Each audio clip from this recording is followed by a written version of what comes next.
and I thought you were just gonna say in Hearthstone decks.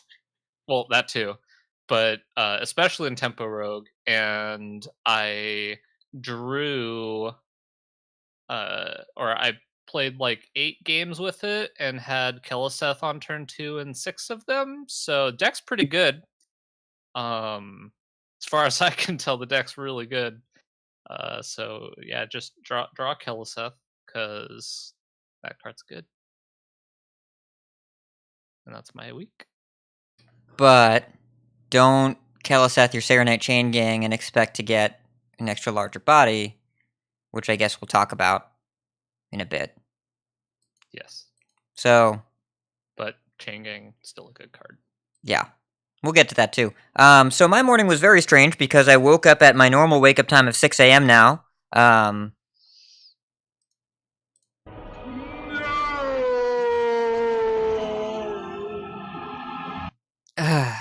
And I had a bunch of Discord notifications, but I got a text message from the vendor. I was meeting at the theater. We had to go replace a dimmer. He got there early, and he wasn't expecting me, but I didn't want to be late, so I left right away. And I looked down, and I've just got like 1 million Discord notifications. And the Vicious Syndicate's like, well, I guess even Paladin's better than Odd Paladin. And I'm like, something changed in the report this week? And then a friend who I'm helping prepare for a tournament is like, well, obviously Odd Paladin's right out. What else should I be playing this week? I'm like, why is that obvious?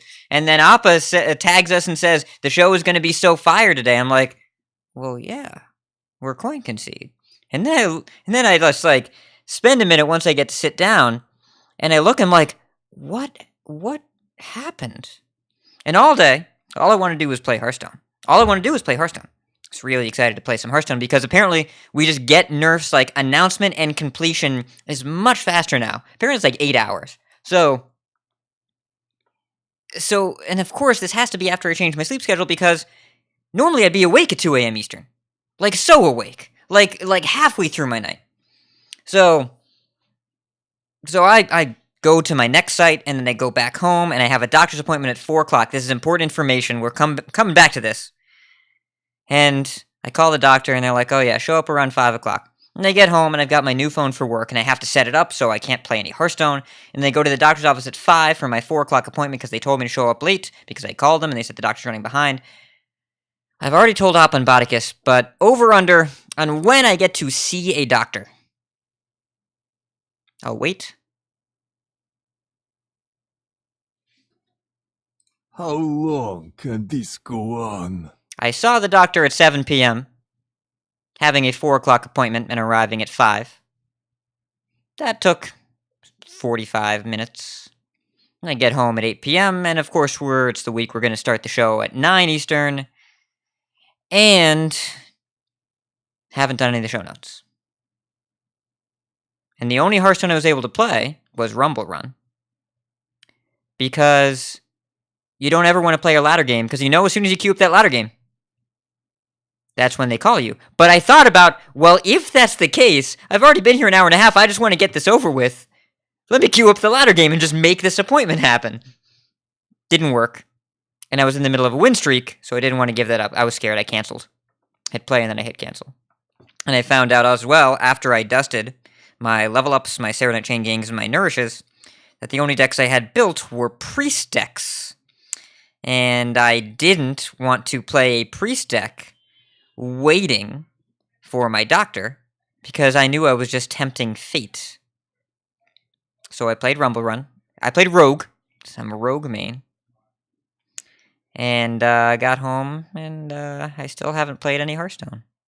And I just want to go play some Hearthstone. Rumble Run is Hearthstone. I want to play. I want to play ladder. I want to play a lot of ladder. I want to play large quantities of new ladder. Is what I want. Isn't it amazing, like how just a few changes can take your attitude from I played maybe 50 games in the past 2 months to give me ladder and put it in my veins right now? I'm not disagreeing with you, but a few cards is like, isn't it amazing how work is so much more enjoyable when you get to take a car instead of walking? Like, I agree with you, but the metaphor undersells what happened. We'll talk about this. The entire show is going to be about this topic. We're not going to go into it in what is technically the greeting. So it feels like Christmas, but instead of giving us presents, they just took all the presents from everybody else away. Botticus, my And Christmas has nobody been gets- working since George W. Bush was the president. That was already my Christmas. Now everybody else gets to experience the suffering of being in retail on Christmas Day. Oh boy.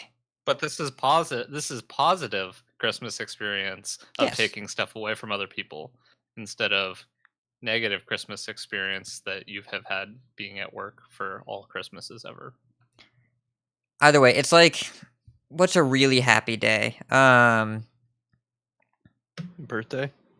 That's a good one. Also Fridays. Questionable. It's like when the first day of BlizzCon we meet up and we get In-N-Out Burger. It's like that. It's like that. Days that you don't have to wake up before 10 a.m. That's all of them now, Botticus. No, you have to wake up every day before 10 a.m. now. I'm saying It's- the days where you don't. Okay, it's like Those are the good days. day where we discovered Burst Druid. Oh, that was such a good day. It was life defining in ways that we did not yet know. Anyways, this segment has gone on long enough without a point, much like Kingsbane Rogue. So let's talk about the news.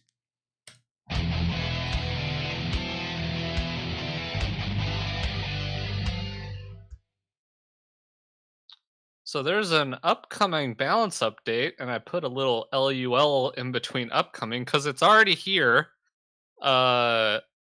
What we've already been talking about a bunch on the show. There was a bunch of changes that happened, literally overnight.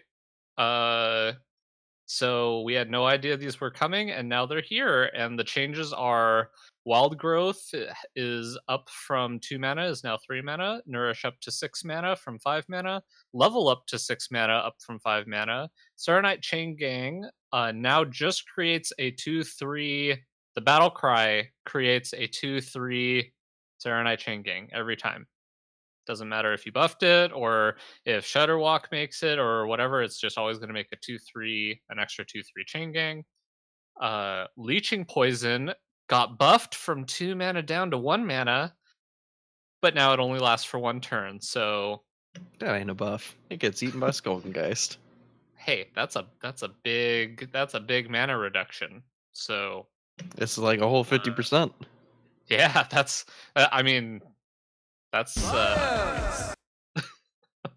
significant. I ran the numbers, and the math is correct. So we're going to talk a lot about how this affects the meta and everything later in the show in the Dexplanation segment, but kind of just what are your guys' feelings about how this nerf happened? Because as far as I can tell from the time I've been playing, we've never had a nerf that we didn't at least know about a couple days ahead of time. This was literally just the night before. They're going to have a balance update, and it's coming out tomorrow at 10 a.m. It really feels like somebody at Blizzard they were having an argument, and they're like, well, I'm just going to nerf all these cards like Wild Growth and Nourish, and they're like, no, you're not going to do that. And they're like, watch me. And they put out the post, and then the next morning they flick the switch live and all the nerfs go live. Like it's crazy. I don't think anything like this has ever happened. What are you guys' opinions on how this all went down? Go with Hat. What are my opinions, you say? Well, okay, I thought about this a lot. First of all, big props to Wicked Good on Off Curve. I listened to his episode this morning, which was an emergency off curve on the way to work. And there's a lot to dig into here. But basically, okay, so first of all, reacting faster, really good. This nerf philosophy being really different from last nerf philosophy, notable in a really significant way, kind of alarming. Because the last nerf were, well, there's one mage deck, let's kill the one card in that. There's one card that literally everybody is playing, let's make it cost 7. And we should probably fix Aviana. So, that was it. Everyone was waiting for the rest of the cards. And then I guess Hearthstone was like, and just went for the next level of changes, which we weren't expecting at all, and changed massive basic cards that have been part of the game's fabric forever. Now, Mana Worm happened last time, but I don't know why this didn't happen sooner or what changed the philosophy, as well as the pace, as well as the fact that World Series of Esports, the 16-woman invitational, is tomorrow. And they changed it today. Playing in that tournament is going to be really difficult and stressful. And I am super surprised that there wasn't awareness. Now, I've heard the argument.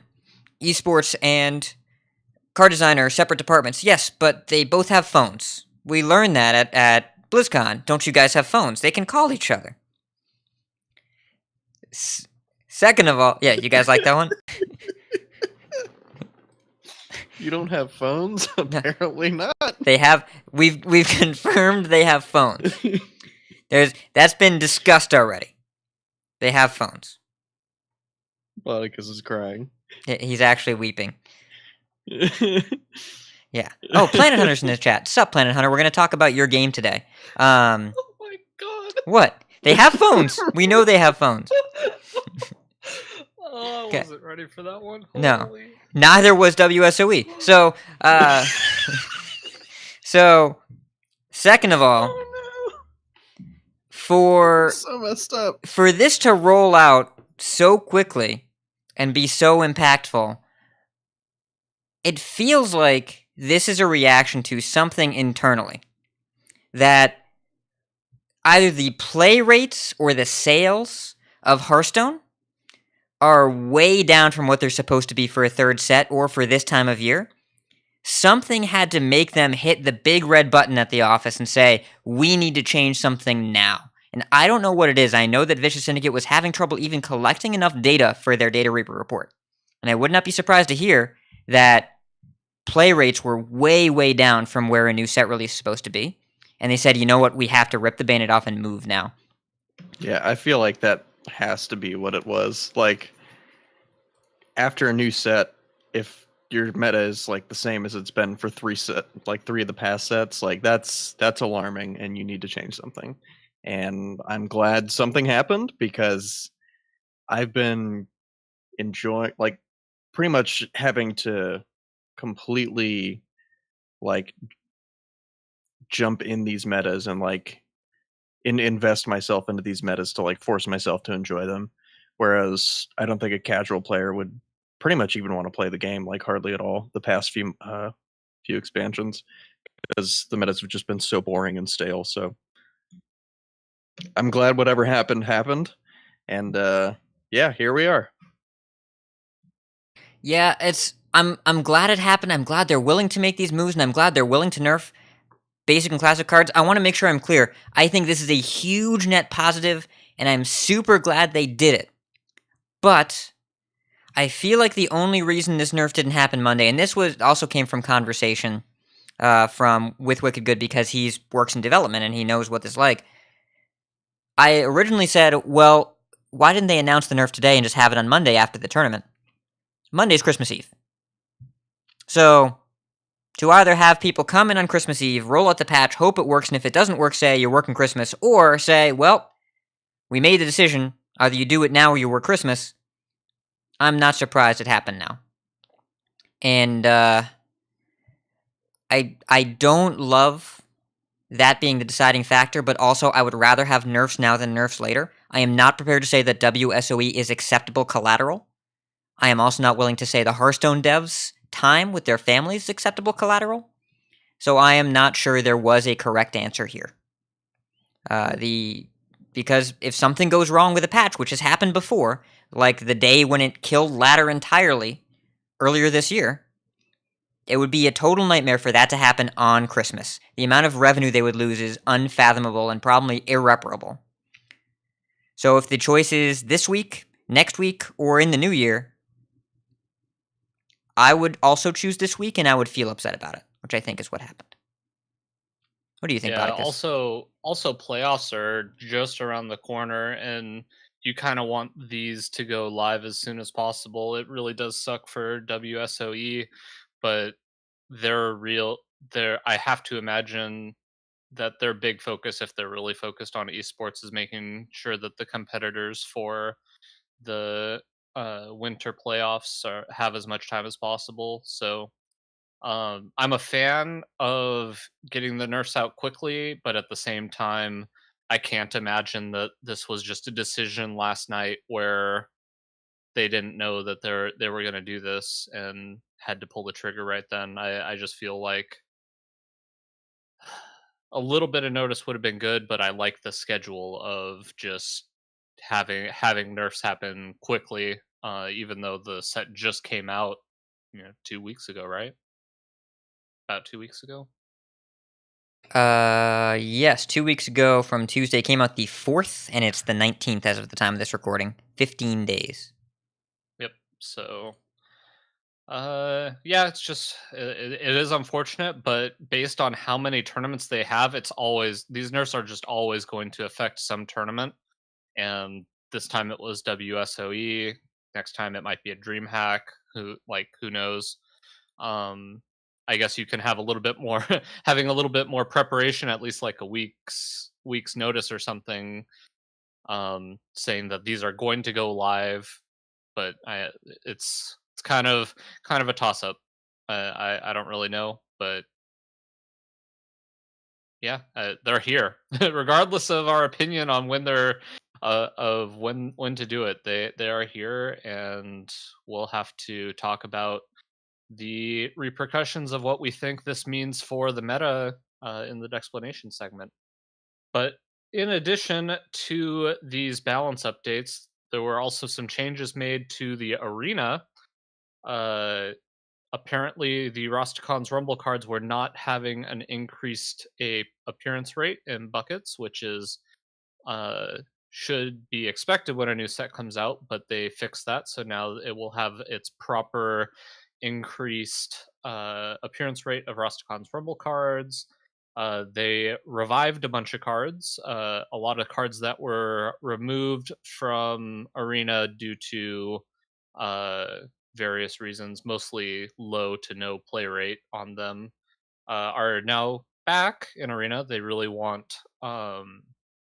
said they really want the feel of Arena to be all of the cards, or just as many as traditional of a Hearthstone play experience as possible.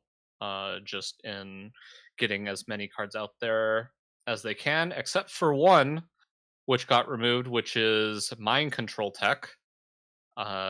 This is a card that whenever you hear arena people or are watching an arena streamer, this card is brought up in a lot of games because it is one of the most played around cards in all of Hearthstone. Well, in arena at least, because it can be so backbreaking to get a minion MCT'd. But it looks like Hat posed a question to one of our heavier arena players, Schwal, in Discord. Why don't you kind of get into what Schwal said about these changes for Arena, Hat? So Schwal, friend of the show, Discord champion, administrator to the Concede Listener League, which I'm glad we didn't start yet because boy, this would have been complicated. We'll start that in January. And Steven Sensei, friend of every show. Like, I wouldn't say friend of our show because he's friend of all the Hearthstone podcasts. A regular Discord personality. Have started an Arena Sensei podcast so that they can teach the basics of Arena to players. I might listen to it because I'm really bad at Arena. And I asked Schwal why these changes were good so I could talk about it in the show because he's better at Arena than me by a lot and makes us sound smarter. And also so we can plug his new podcast. So, first of all, the normal 50% increase in offering rate wasn't there for Rosticon's Rumble, so it was really similar to Late Boomsday, not enough variety. Second, there were a lot of cards that were removed that with the new bucketing system, you don't need to have them gone because you just don't see them often enough for it to matter. So you can put back Inner Fire and Totemic Might and Sense Demons because that would have just been an Ancient Watcher or something. And that's fine.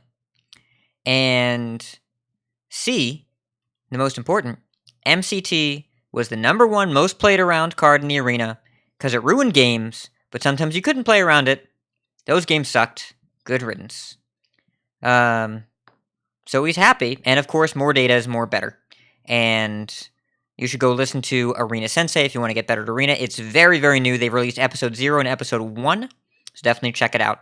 But I'm not an Arena expert, but this seems like they are dialed into what makes sense. And as a reminder, you still can't get, well, I said Ancient Watcher, that was a bad analogy, because it's actually literally on a list of cards that aren't available in Arena, that is directly below the post that I'm quoting. But there is an explanation for Mind Control Tech. Let me read this straight from Blizzard's mouth to your ears. Minion-based combat plays a major role in Arena, and Mind Control Tech is a 3-mana card that can unreasonably punish playing multiple minions. While we love that there are cards that help players come back from unfavorable positions, we recognize that the high-variance gameplay of Mind Control Tech could create a negative Arena experience. As a result, Mind Control is no longer able to be drafted because it's total bullshit. I added the last part. It wasn't actually in the post, but felt worth saying because it's Mind Control Tech. And you still can't draft Hero cards, Quest, Whizbang, Vicious Fledgling, Ancient Watcher, Humongous Razor Leaf, or odd or even cards. So, pretty cool. And I like the data. The data's all there if you want to check it out. What else we got for the news, Botticus? So the last little piece I wanted to talk about is the Rumble Run is live, which it just went live last Thursday, I want to say. And I just kind of wanted to get your guys' thoughts on it. If either of you had played it, Appa, have you had a chance to get in a couple Rumble runs yet? I have not. I've gotten a chance to get in half of a Rumble run. Okay, which because I shrine played did you choose? the Shaman one. I think it's the one that makes your spells cost 1 less. There's three. So there's 2 less. 3 different ones. Yeah. So there's it's all 2 less? spells. Yeah. So the Shaman one has all spells cost 2 less. Whenever you overload, give your minions that much attack, I believe, and I think it's whenever you overload, deal 2 damage to all opponents' minions. I'll look it up. Mine was the one that reduced spells, and it's been real cool because I got like a bunch of overload synergies and burn and mana addict and stuff. So I just kind of go off with those. But yeah, I need to just finish the run or lose out of that run and play some more because I'm actually enjoying it a good bit.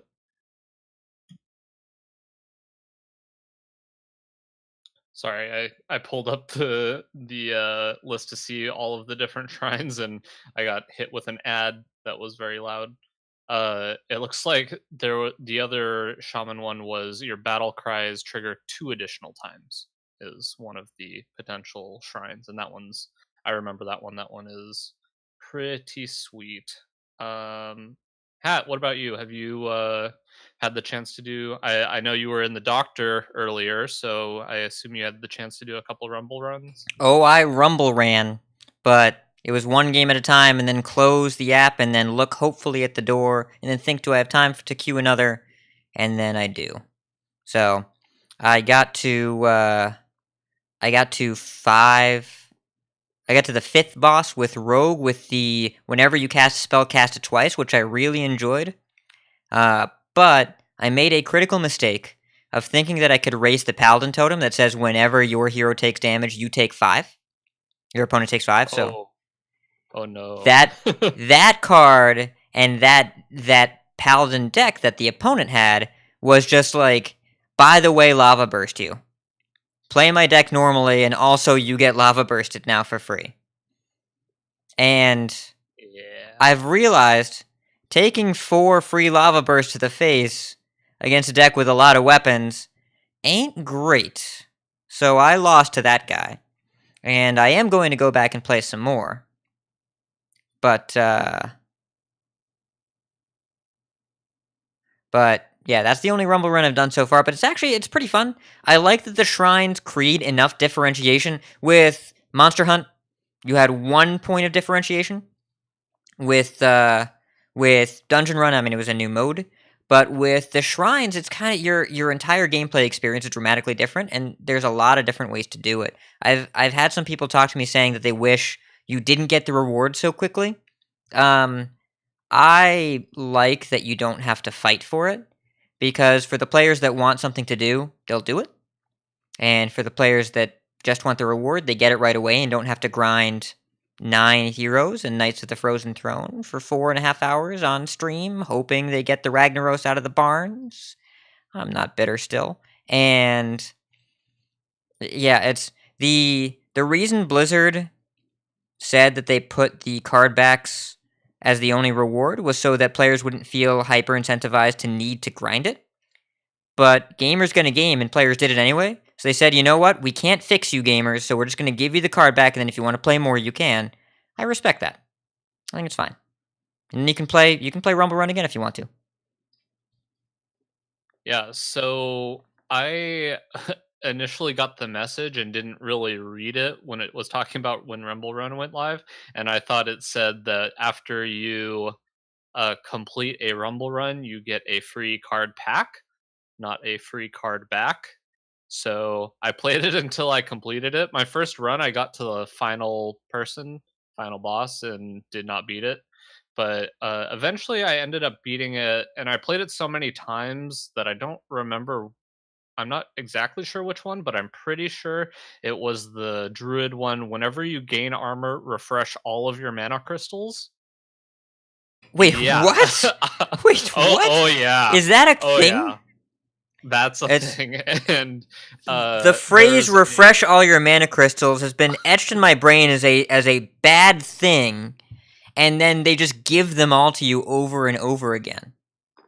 Yeah, and it really, if you're not focused on it, it's really easy to make a mistake, because your normal order of operations is one way, but you have to spend your mana, and then sometimes you realize you can't spend your mana how you wanted to spend your mana, or you have two things that line up that each gain you armor, so you have to. It was really interesting. It was a lot of fun, but also super broken. There was a extra card you could get that is 0 mana 2/1 Death Rattle, gain 2 mana crystals, and then start of game, draw this card.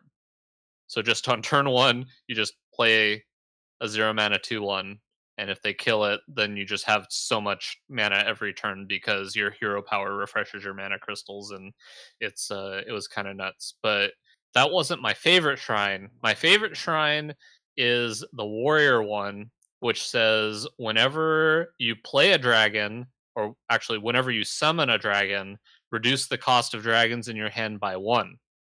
And there was a cool card you could get in that one, which is a 1 mana 3/4 with Rush.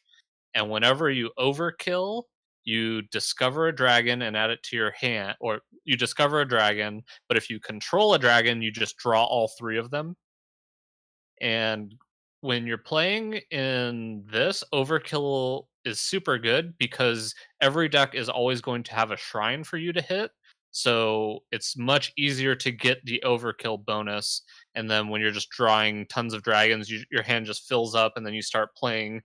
Fairy Dragon is like the best card in the deck because it's so cheap, and you just start discounting your dragons. So anyway, I've been having a ton of fun with Rumble Run. I played mostly this over ladder because I was driving through the mountains on vacation with the wife this weekend, and if I got disconnected, I would be much more upset to get disconnected from a ladder game than just a Rumble Run, which not super happy to disconnect from a Rumble Run that I'm doing well in, but also not. It's not the end of the world. Whereas losing stars would suck. But either way, I've been really enjoying it and playing a bunch of the different shrines, just kind of getting a feel out for it. But thought we bring it up, talk about it on the show because been having a lot of fun. And that was kind of it for the news. Looks like we actually have a tournament this weekend. So, Hat, why don't you take it away with the tournament section?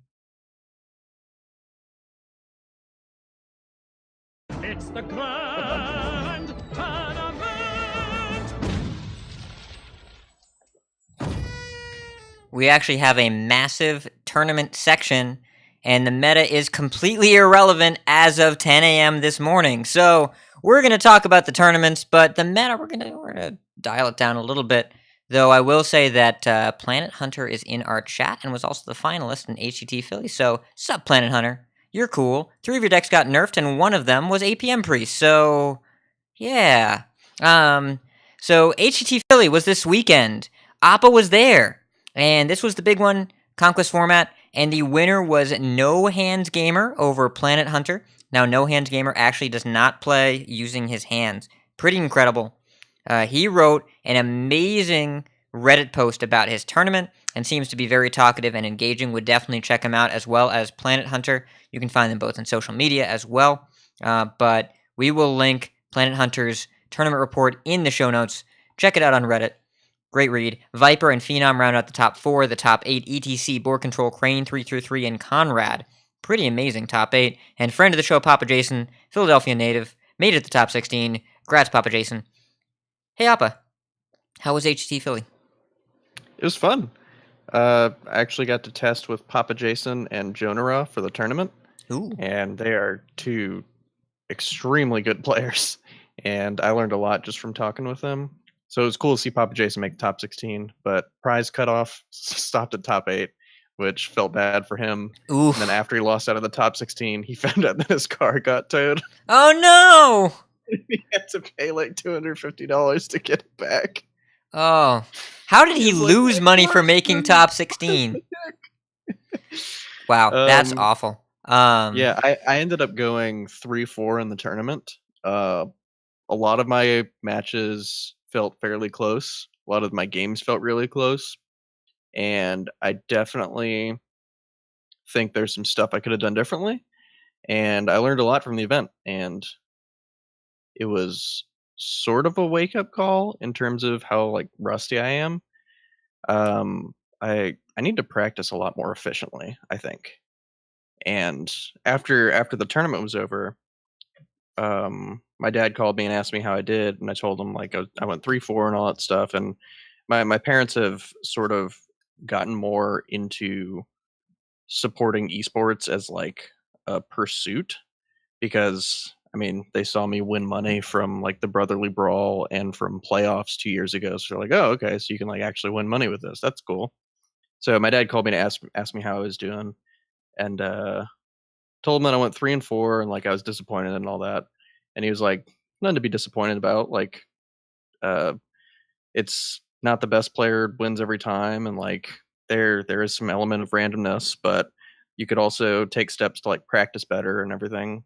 And I think the quote, the quote that he gave me, which has stuck with me since I got off the phone with him, and that I think is really, really helpful for me and my mindset, is he said, don't practice until you get it right. Practice until you can't possibly get it wrong. And I think I need to take that approach when I'm practicing Hearthstone more, because there were a lot of my games where I felt comfortable on Malagos Druid for the most part, but there were still situations that I was encountering that were really difficult for me to figure out, which if I would have put more time on the deck, I would have felt a lot more comfortable with, I think. Same goes for Even Paladin. I felt really comfortable in Even Shaman because I can play that one. I've practiced that one until I can't get that one wrong. The other ones, though, I was a little less comfortable with, and I could have put in more time on for sure. So the tournament, while it didn't go as well as I wanted, it was a big learning experience for me, and I got to play against some really good players, and I learned a lot from the games. And I also got to eat Philly cheesesteak, like legit Philly cheesesteak, and that stuff is incredible. I want more, and I miss it already. Did It's you so get good. it? Did you get it with Wiz? Yes, Oh yeah, extra. yeah. That's how you know it's good, because it's I'm a so bad for degenerate. you. Because that's what Philadelphia does. That is how these sandwiches originally made. And listen, I've had it with provolone. I've had it with American. Philly cheesesteak is made many ways, but the original is with Whiz. That's how you get it original. Cheese Whiz. It is disgusting and fantastic, and it is not good for you, by the way. Not good for you. Eat it anyway. Totally worth. So, glad you were able to go, Appa. And then Hearthstone Esports Superstars also happened this weekend. Now, this is not the All-Star Invitational. We reported on this last week. The All-Star Invitational is this upcoming week. The Hearthstone Esports Superstars is a very different tournament run by Allied Esports. 16 super high-quality players. There were 4 Chinese players, X-Hope, Kaimiao, Biljon, and Mystery Man. And a bunch of Western pros, European and American, including Blast from the Past, Pavel, Ostkaka, and Reynad all went. Whoa. Is this 2015? What's happening? It is not 2015, but yeah, no Amnesiac and no Firebat, unfortunately, but still, Muzzy was there, Hoy was there, Zixo was there, and the finals was Mystery Man over Pavel. So, pretty cool. And Mystery Man ended up beating Frozen and then Pavel to win the tournament. So, he beat like multiple different years of Hearthstone. And we also had the Hearthstone Canadian Challenge. Not a lot of ton of information in that online, but Xavier took it over YZT Guard, Sidonia, and Pelletire took the top 4. And then TESPA, I really like how this tournament went down. Because in the finals, Zuyu no Due beat Banzu. So, they must not have banned Zu. And then the Zuyu no Due. So, James Madison University over Queen's University.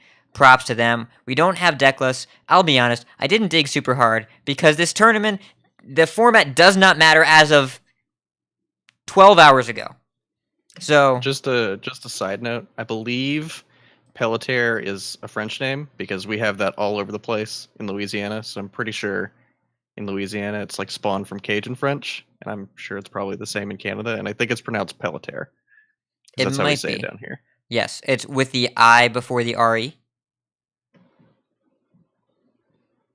Yes.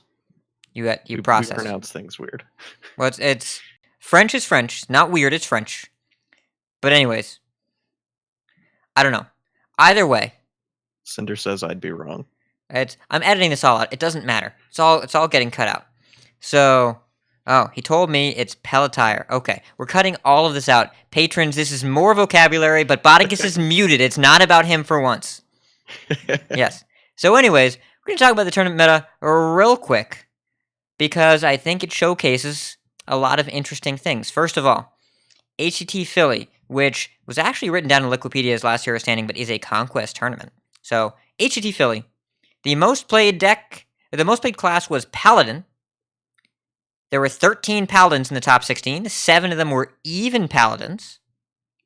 5 odd and 1 OTK. The most popular Paladin deck was even Paladin. Thinking. There were 13 Druids, 8 Malygos, 3 Token, 2 Taunt. You won't be seeing them anytime soon. 12 Warlocks, 7 even, 3 Cube. Remember that. 1 Zoo, 1 Mechathune. 10 Hunters, 8 Cube, 1 Spell, 1 Secret. Remember that too. 8 Shaman, 7 Shutterwalk, 1 even. Bye, Felicia. 5 Rogues, 3 Kingsbane, 2 Odd, also bye. 2 Priest, 1 APM, 1 Inner Fire, and 1 Quest Mage. The winning lineup by No Hands Gamer was Taunt Druid, even Paladin, Kingsbane, and Q-Block. So 2 of those decks escaped unscathed. Over PlanetHunter's lineup of Mali Druid, Odd Paladin, APM Priest, and Shutterwalk. The only one of those decks left is APM Priest. So we'll see if that tears up the meta. Now, my poor walks. My jaws and claws. No! You can still play that. It's just not an infinite combo for 30 damage anymore. Now you have to do things like fill your hand with Murlocs a second time and give adjacent minions plus 2 plus 2. No. Give me them Murlocs. So anyways... Can I request a no bumper? I want to respond by saying no, but then I have to play the no bumper and then you get what you want. So you're not going to get you want, but you know what? Not my fault. So anyways... Alright, I quit. No, you don't. So anyways, the interesting thing here, and this is what I thought was cool, the most seen rares in the tournament were Nourish, Jasper Spellstone, Mind Control Tech, and Serenite Chain Gang. The most seen epics, Gluttonous Ooze, Branching Paths, Carnivorous Cube, Arcane Tyrant. Legendaries were Lich King, Ziliax, Kaliseth, and Gen. Now in Esports Superstars, the most played class was Paladin. There were 15 Paladins, 7 odd, 6 even, 2 OTK. 11 Druids, 4 Mali, 3 Token, 2 Gonk, 2 Taunt. 9 Rogues, 6 odd, 1 Quest, 1 Tempo, 1 Kingsbane.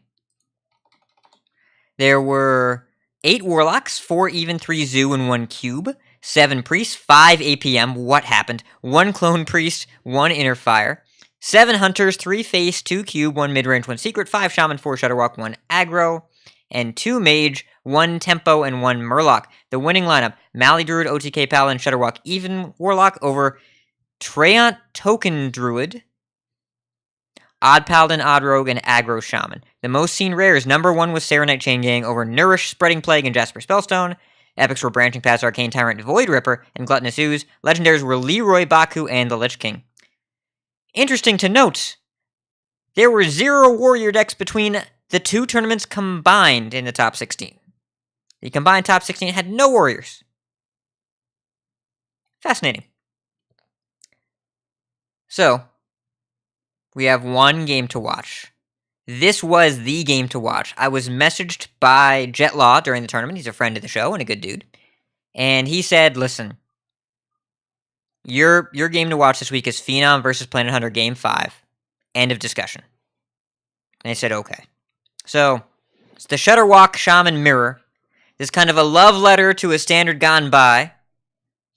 So, Fenom, known combo player as in Quest Druid Mechathune Warlock combo player. Want to make sure that's clear on how far this rabbit hole goes. Is playing Shutterwalk versus Shutterwalk. And Fenom has Keleseth on 2 against a Glacial Shard. Does not play it. Does not hero power. Just passes. So, PlanetHunter had a Glacial Shard down. Fenom had an Acolyte of Pain. And Fenom wanted the Acolyte to trade into the Glacial Shard. Guaranteed value. Okay. Well, Urshock stopped that from happening. Still, interesting. The board setup takes its time. Fenom has Life Drinker on 4, Keleseth and Glacial Shard on 5, no hero power. And then PlanetHunter Farsights into both Grumble and Lightning Storm. They're both quite good. And he sticks a Mana Tide, because he goes Mana Tide, Lightning Storm, and then 0 mana Lightning Storm. Now there's 4 mana on Overload, but who cares? The mid-game for Shutterwalk, aka set up and draw cards. Clears the whole board, including buff Serenite and all of those minions. Still, Fenom has played Life Drinker, played Chain Gang, goes Grumble on 8, and has Shutterwalk on 9. That's the full checklist. Now, PlanetHunter, on his next turn, has 4 mana up. He has a Grumble as well. The casters say, why doesn't he play it here for 3 mana? Thinking that he also had Life Drinker and Shutterwalk, or Life Drinker and Serenite Chain Gang, he had actually played neither at this point, so I think that's actually on the casters. But PlanetHunter could have played Grumble on this turn, added to the pool, developed it when he had a Shutterwalk in his hand, but he didn't have the combo pieces. I think that's totally fine. But Fenom does not play Shutterwalk on 9 because it is just a 50-50. Do I get the Chain Gang first or the Grumble first? There are only 3 Battlecries that would have triggered. 4, plus the Keleseth 5, plus the Glacial Shard. There are only 5 Battlecries that would have triggered. Shard, Keleseth, Chain Gang, Life Drinker, Grumble. If the Grumble goes first, that's a whiff. Gets hexed, basically game over. So Fenom waits. He waits a turn.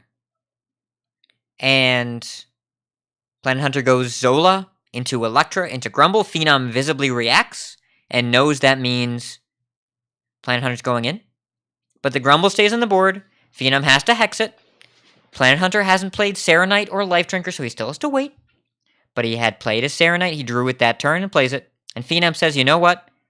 I'm only waiting on 1 combo piece. I'm going in. Jaws bite. Claws catch.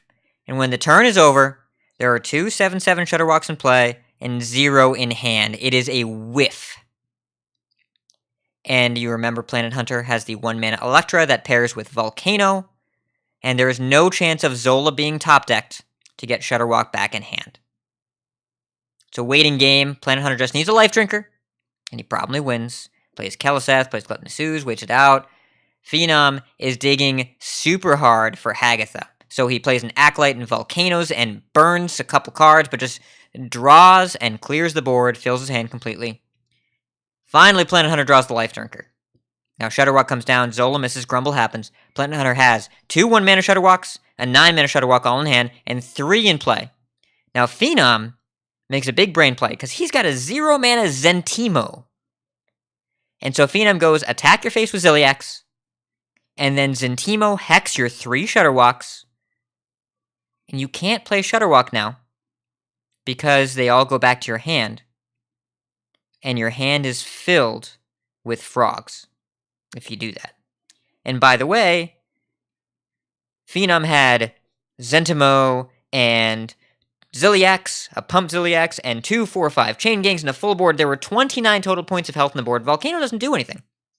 So PlanetHunter thinks for a while. Mind Control Tech, steal something, Earth Shock something, and then 1 mana Shudderwock at the end of the rope. And he gets back 4 frogs in his hand. 1 that gets 0 Zola and costs 0, 3 that cost 1, and burns the Shudderwock. He still has a 1 mana walk, still has a 9 mana walk, but his hand is full of frogs. Fenom finally draws Hagatha and attacks his 2 minions in, clears the board, plays a shard, and tries for Blazing Invocation. Now he hits Fatigue this turn. But PlanetHunter has a completely full hand. He can't Shudderwock. The only option is frog, 1/1 totem. He can't OTK. So Fatigue is stacking up for Fenom.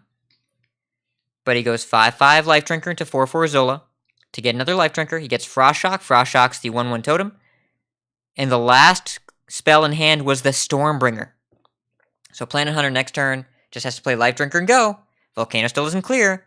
Fenom ropes, full rope, 5 seconds left the Stormbringer. 3 minions. Baku the Moon Eater. Stargazer Luna, while he's in Fatigue. And the Darkness.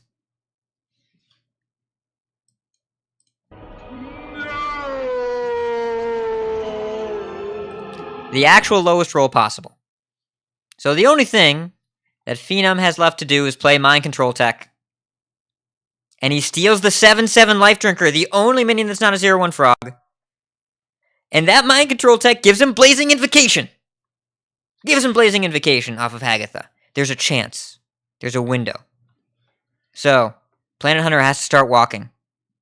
He's got 1 slot in hand. If Zola hits before Grumble, then that combo stops. But PlanetHunter walks and walks and walks, does not whiff, finishes the game. And Fenom dies to Fatigue. Holy crap.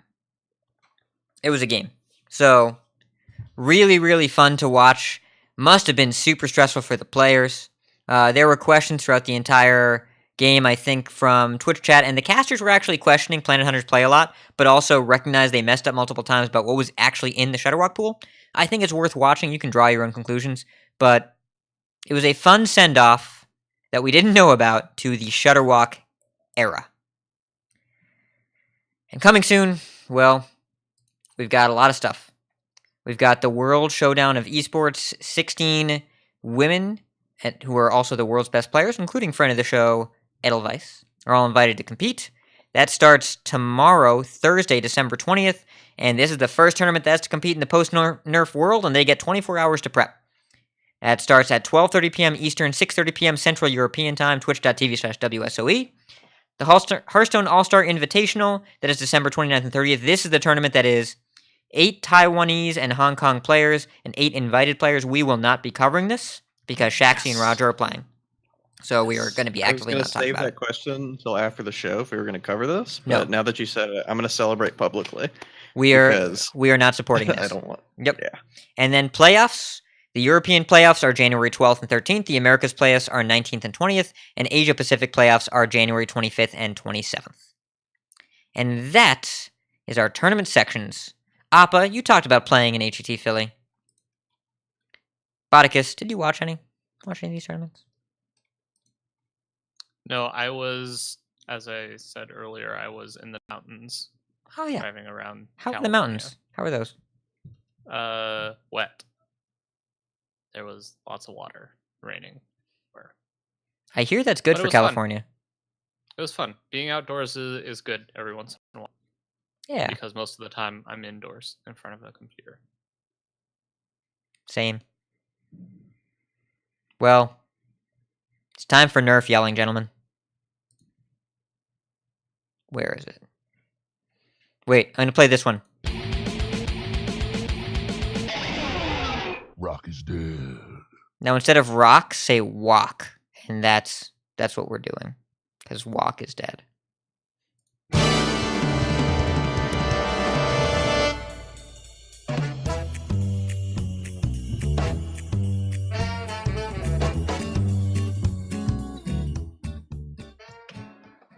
Nerfs happened. They did a thing. Okay, that's Literally explanations, last everybody. night. Thanks for listening to Concede. I'm just kidding. All right, so if you don't know what the nerfs are, Wild Growth is now 3 mana, up from 2. Nourish is now 6, up from 5.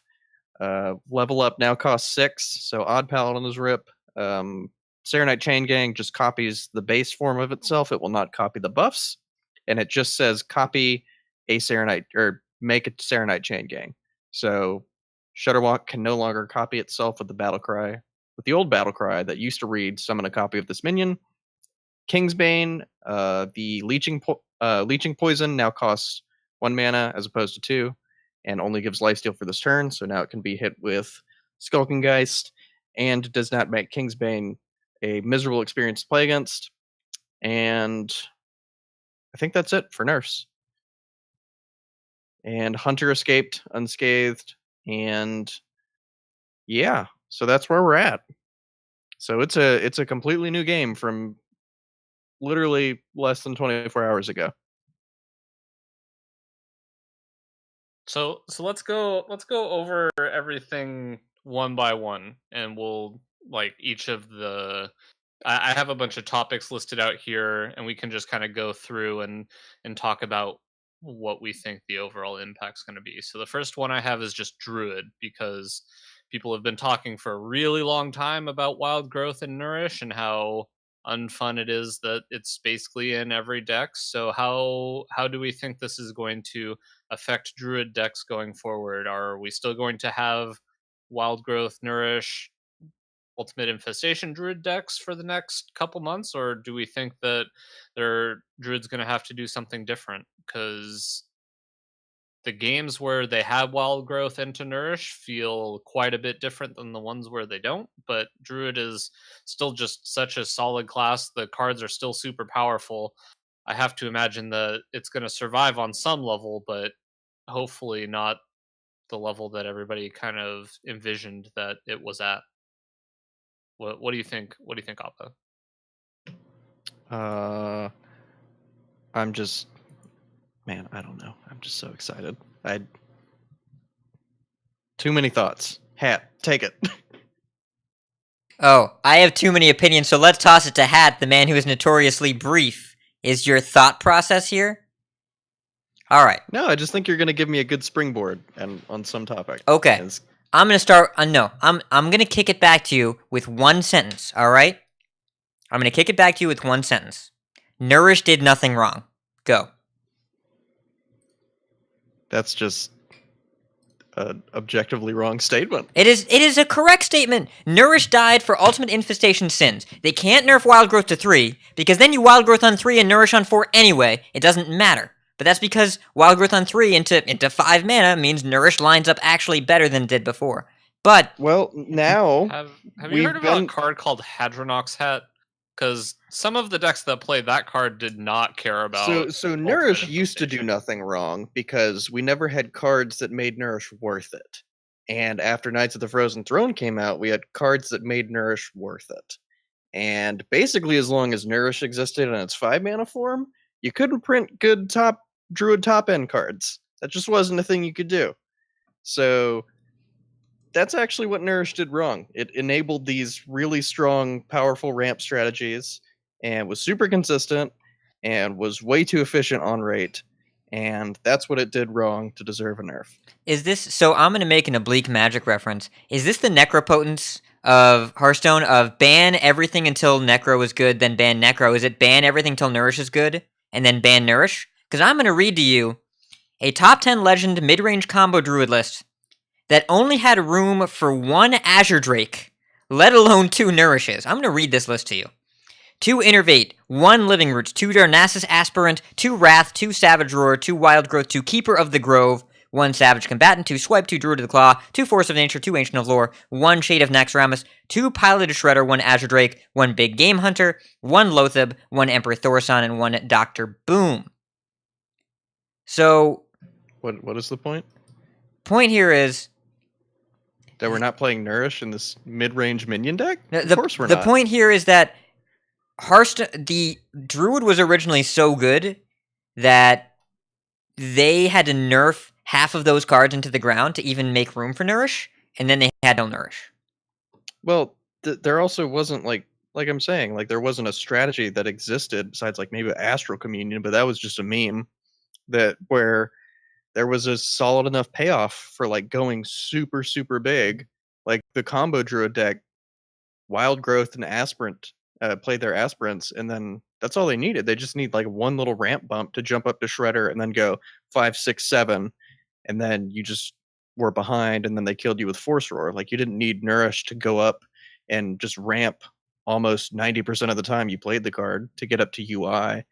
You just didn't need that, and then you had the Ancient of Lore as a refill and a minion, so there you didn't need Nourish. I don't think it's the fact that Nourish wasn't super strong when those were printed. I think the potential of it being really strong was still there. It's just that we didn't have the environment where you would want to play it. And now that we have payoff cards where you want to play Nourish, we're seeing how strong it actually is and how much of a problem it is and how ubiquitous it is whenever you have a payoff card. And as long as Nourish were to exist at 5 mana, I'm sure it just drastically impacted what cards they could print.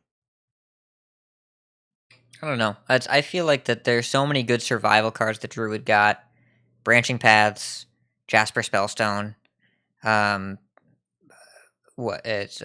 Oaken Summons, and that's not even counting Spreading Plague and Malfurion, which are the payoff cards in every other archetype, not counting Taunt Druid.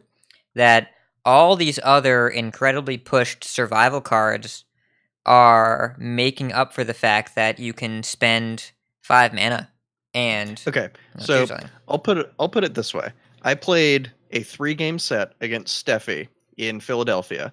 I had Wild Growth into Twig or Wild Growth into Nourish all 3 games. All of my matchups were extremely favored because she was playing slow control decks and I was playing Malygos Druid. And I did not draw a UI a single time. And because I did not hit that payoff from the Nourish, like I just lost those games. So like Nourish on its own like wasn't enough, but if I were to draw UI, the games just would not have been close because I would have been able to ramp up to the UI. It was a matter of like not drawing the big payoffs, basically. Like the survival tools weren't the issue there because I gained a lot of armor against Mind Blast Priest, but I still lost because I did not draw my big payoff cards. Wait, so you ramped and used the card that you said was the problem and lost because you didn't draw the other card that I'm saying is the problem? Well, I mean, you just said that the survival tools were part of the issue. Well, but also And I said earlier, UI I think is the major symptom here of why Nourish is good. Like you have these cards that replenish your hand so quickly and so powerfully, combined with survival tools like Malfurion, like Spreading Plague, like Branching Paths as well. It's a perfect storm.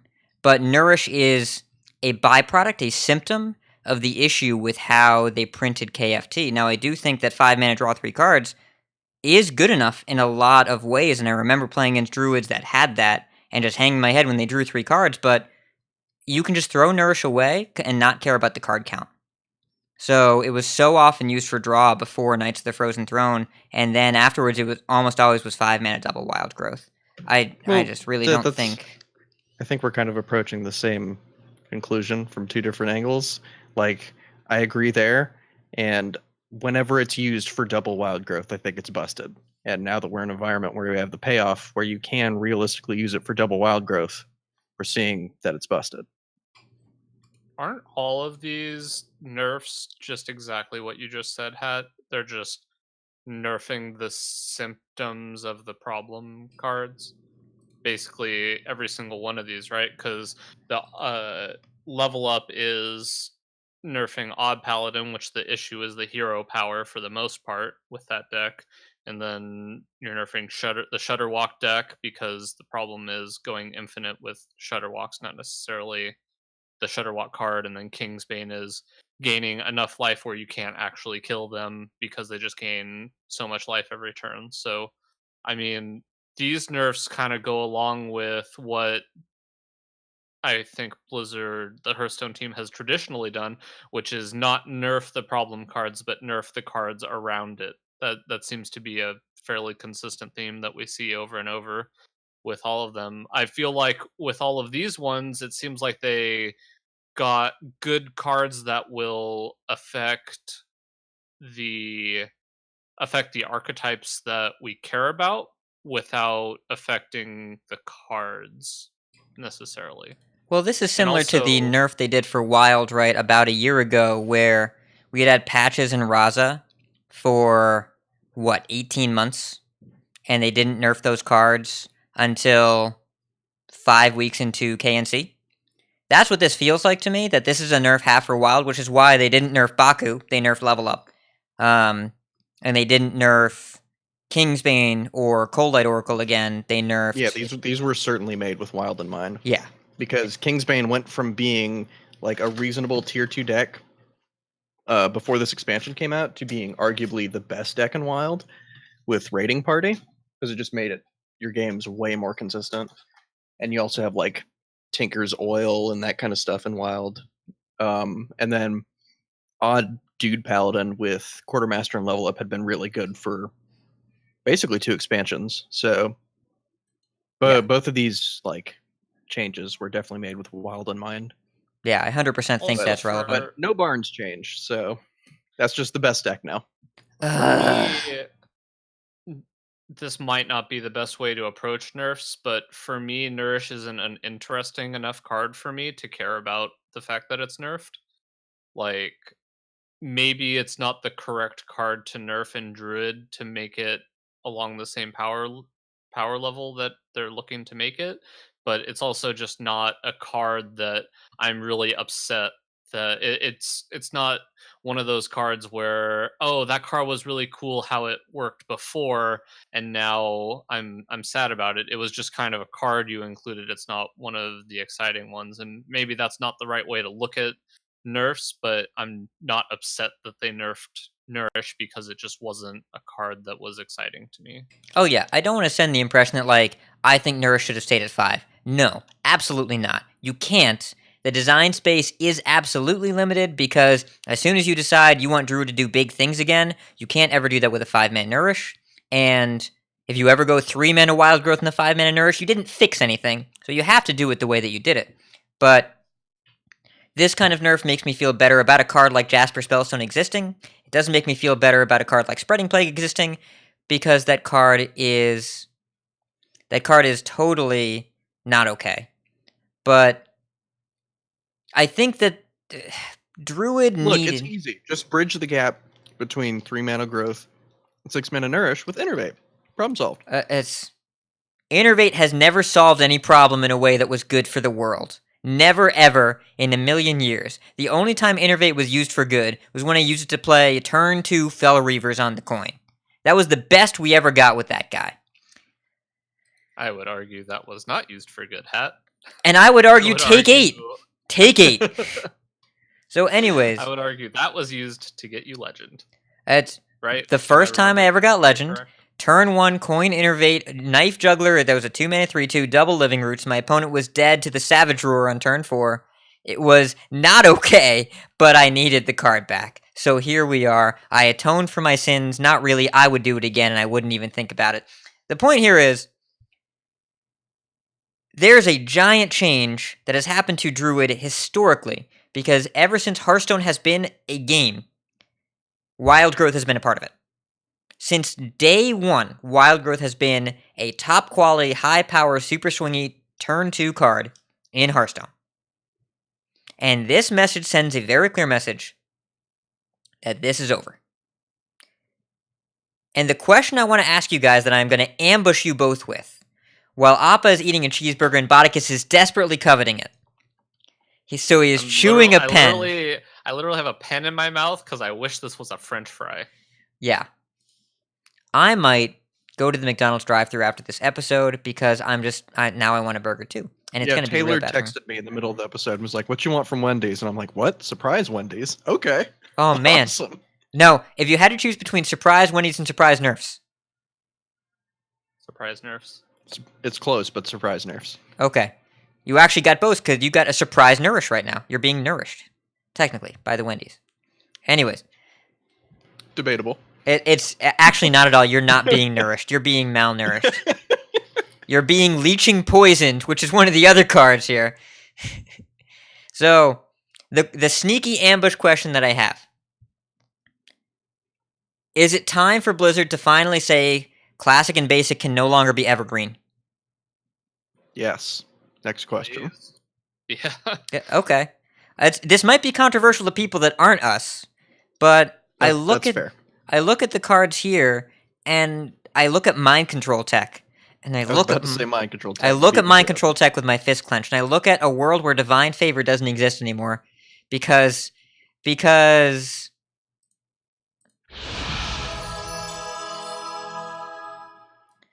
I look for a world where shamans' base tools are not totemic might, frost shock, forked lightning. What other garbage cards do we have? The healing one, ancestral healing that gives it a taunt. Like, this is what Yeah. shaman has as a base, as a class to work with in deck building whenever rotation happens. It's like, all right, let's look at these cards, ignore half of them, and then figure out what we could do with the dregs of our class. yeah. And So- the so only there relevant was a- priest cards are what the class experiences when they try and build a deck with only classic and basic cards. Pain and death. That's all they got. So there was a tweet sent out a long time ago. Or it was a poll done. I want to say it was either by Pheno or Meaty, but it was, if you could nerf any set of cards, which set would you choose? And the bucket, it was 2-card buckets, but I remember each of the option. I only remember one of each of the options, and one was something like Spreading Plague, and then there was Keleseth, and then there was, or maybe it was just removed from the game or something. And then one was MCT. And I remember I voted for MCT, which was confusing or it confused whoever did the poll. They were wondering why so many people voted for that. And my reasoning behind it was that MCT is just going to be here forever. Eventually, all these other really annoying cards are going to be gone. Like Keleseth can be kind of annoying and frustrating when they have it on 2.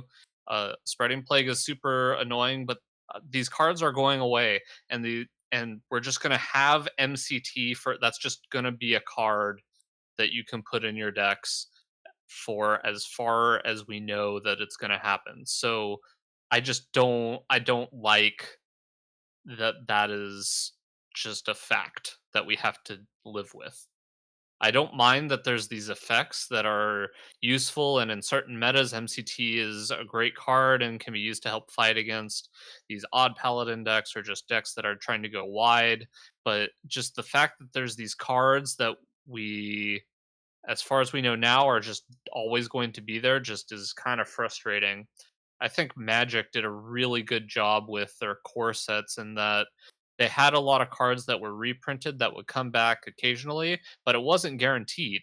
You weren't necessarily going to have it for every set going forward. Sometimes a card would come back in and it'd be exciting, and uh, a lot of times cards would just leave and you wouldn't have to deal with them after a while. So I just wish there was some maybe light at the end of the tunnel is probably not the right way to say it, but just something that maybe we don't have to play with these cards forever.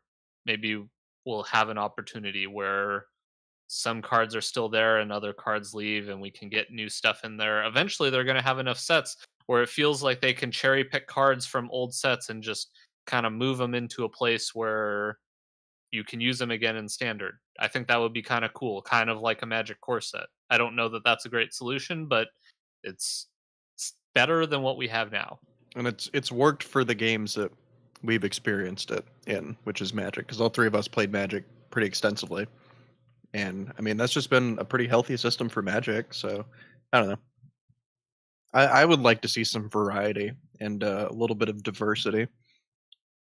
like from standard season to standard season, because whenever you're building decks, they all feel like the core is usually very samey, like the tools you have to work with, because you're relying on classic and basic, and a rotation would help with diversity, or at least like assumed, or not assumed, like not implied. What's the word I'm thinking of? I don't know what you're trying to say, so I can't backfill it. Apparent diversity. There we go. And what's interesting, what I think is holding back the design of the classic set is that in the interviews in the past, they've talked about two major things, right? Resonance and exit points. So the exit point is about where when a Hearthstone player comes back casually after not playing for a while, they come back, all their cards are gone. Obviously, that's bad. And when they come back, and also that these classes have these kind of resonant ideas that when you're a mage, you cast fireballs. I get it. That's connected to World of Warcraft. But here's the thing. World of Warcraft buffs and nerfs classes all the time. For that to be accurate, sometimes Fireball would have to deal 4 damage, and sometimes it would have to deal 8.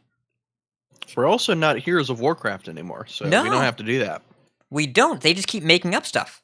And that's cool, but the idea of resonant abilities is fine, but the effects of those abilities don't have to stay the same. So I don't buy the argument of resonant abilities requiring the cards to be identical. I don't know about the exit points thing. I bet it's accurate, and I bet there's a way for these very smart people that develop Hearthstone to make a solution. Because I firmly believe that Team 5 is better at making cards now than they did in 2013, when they'd never done it before.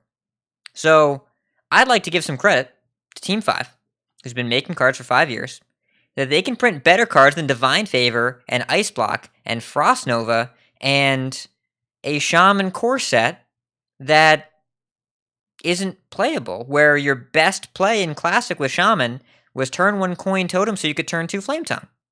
That was the dream. And remember as well, the core set is balanced around 1 Mana Worm, dead. Druid cards, all of them dead. Force of Nature, dead. Wild Growth, dead. Nourish, dead. Keeper of the Grove, dead. Innervate, dead. All of them. They're all dead. They're all gone. Right? Conceal, dead. Classic... Sylvanas, dead. Ragnaros, dead. Classic set, Rogue card, Gadgetzan Auctioneer. Cost 6 mana now. Conceal, dead. Leroy, dead. Soulfire used to cost 0. What's up with that? Abusive Sergeant, Knife Ripex. Juggler. Yes. All the Hunter cards, right? Unleash the Hounds has been through 4 iterations. Starving Buzzard's been through 2. Flare has been iterated. All these cards have been changed so dramatically because they were made 5 years ago when Team 5 was trying to figure out how do I make a card game. They know now. And all of Warrior without War Axe, is either OP because they overcorrected or unplayable. And we need to address that Warrior without War Axe does not have a class. Not to mention, they were held together by War Axe and Execute. Execute at 1 mana was gross. And it's gone. And Charge. You can't play a Warrior combo deck anymore. Because you could Charge before. You could go face. And now Charge actually just has to be renamed to Rush. Because that's what it does. I don't know. I think the secret question that Team 5 might be answering here is they might actually be in line with this idea. Because the nerfs they've made so far have been to core classic set Druid cards. And the last nerf was Mana Worm, which we thought was untouchable. Bye, Felicia. I'm still so happy that Mana Worm's gone. Have I told you guys lately just how much of a smile it brings to my face every time I go to the mage page and just Mana Worm just isn't there? I think in text within the past 12 hours, yes, you've said that. So what do we think's going to happen now? Because I said we were going to go over everything individually, but I think we can get into where we think things are going. What's going to be the new deck? What are we seeing? The most notably from this list, the thing that was not touched, mostly not touched. Okay, wait. Before you go any further. Okay. one thing you said earlier is that you think the symptoms were the only thing that were addressed. I think secretly Serenite Chain Gang was a card that did things that were a little too good. The symptom of Chain Gang was Shutterwalk. Keliseth. Soul Also, Infusion. yes. Yeah, more Soul Infusion than I don't know. Chain More Gang's Soul just a Infusion good than card, Keliseth? right? You've played against a Tempo Rogue that played a 3/4 Serenite on 4, right? When I don't get a buff on Chain Gang, most of the time I feel like that card is garbage. Yeah. Because a lot High of the ceiling, time my low opponent floor. has stuff on the board and they just value trade and 1-for-1 my Chain Gang. And I'm like, this did nothing. Okay. Next minion. Right, so a I don't high know. ceiling, low floor I'm design that unhealthily interacts with any other cards they print that happen to buff a card in your hand or deck indicates to me that Chain Gang's mechanism is at least a little problematic. I don't think it's the biggest problem, and if you don't print Keliseth, first of all, the world is a better place than it was when Keliseth was in it.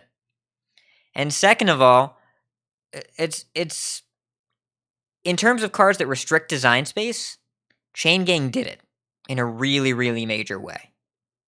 Unusually so. And I think that to dismiss that card as a symptom and not a problem, I think is missing the point because it's a symptom of so many problems that at some point the symptom has to be the issue. I am of a different opinion than you two. I think Chain Gang's fine without any buffs at 4 mana, and I think it's still good in the Keliseth decks. Especially with Spirit of the Shark is still good, and getting a 3/4 and a 2/3 is still solid. I don't know. In certain I'm not saying matchups, I'm not saying it's bad. I still think it's fine. But with the changes certainly make it worse. And yes. it was definitely an issue in the format, I think. I'm just saying, like, I'll still play that card for 4 mana and get 2/2/3s in any deck that I'm playing Fungal Mancer in, and still be pretty happy about it. Anyway, do we want to talk about anything else? Do we want to talk about? Rogue's really good. Yeah, Rogue is really, really, really good. It's been good for a long time. Spreading Plague is really good against that deck, and you're going to see a lot less of those. And Level Up was really good against that deck. You're going to see a lot less of those. but what do we think about Hunter? Hunter is kind of the deck that was performing quite well. Was showing up in a lot of tournaments and did not receive any nerfs. It's one of its major prey targets, Druid, sought a bit of a nerf, so we might see a dip in Druid, which hurts Hunter. But also, Odd Paladin was kind of resurging because of Hunter's popularity, and that is now significantly nerfed. So, kind of lost one, gained one. Uh, I guess Shutterwalk was kind of a decent matchup for Hunter, I guess. Kingsbane Rogue too. So does Death Rattle Hunter versus Shutterwalk was really hard to win a lot of the time for the Shutterwalk. yeah, I guess because you Unless you it- played Zentima, because then you could like add a 3-mana kicker to just 3-for-1 your opponent with Hex. yeah, because they cube and then play dead something and you get to hex all three of them. Yeah, and then it was also like the best follow-up to Katharina. But that doesn't matter anymore. I think Death Rattle Hunter is still going to be one of the better decks because it just has some of its draws just play itself, and you pretty much can't screw them up. And it also has what I think are like the best nut draws in the game, with Keliseth into excuse me. Oh my god. 1 second. All right, I'll take over. I think I think Hunter is still quite good, but with Odd Paladin kind of getting pushed out, I expect Odd Rogue, as Appa said, and Zoo to have a bit of a resurgence, especially if Hunter is popular, because those decks are pretty good against Hunter. I think. I might be misremembering, but as far as I can tell, uh, being one of the aggressive, bigger creature decks against Hunter, they can often have a rough time removing some of your stuff.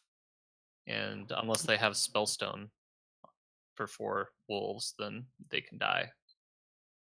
Yeah, sorry for my coughing fit, but I was trying to say that Death Rattle Hunter has some of the best nut draws in the game with Killiseth into Egg into Play Dead Terrascale Stalker, and then Catherine is also just a messed up card, so you still get to play with that one. But yeah, I think all the hunter archetypes are still pretty good. So wait, question. Which hunter deck do you think will end up seeing the most play? And corollary question, do you think Spell Hunter is actually any good? Death Rattle Hunter, because Secret Hunter is very high variance, and Spell Hunter is very straightforward, but has a lot less flexibility in which it can play their games. Death Rattle Hunter has a lot of different lines that it can take and a lot of different ways to attack certain decks.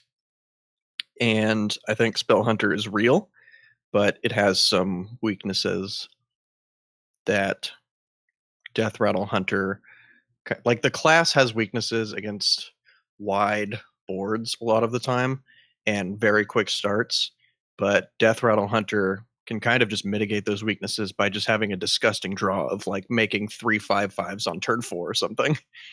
Um, whereas Spell Hunter has to play a little bit more fair. So I think Death Rattle Hunter is the best archetype. I think Secret Hunter is the worst. I think that one's more overplayed right now because it just has good opening starts with like Dire Maul into Razor Maw or Secret Keeper into Secrets into like Mass Contender and stuff like that. But I think Spell Hunter is the more consistent deck and got a huge boost in power with Zul'jin, and Deathstalker Rexar is just a really, really good card.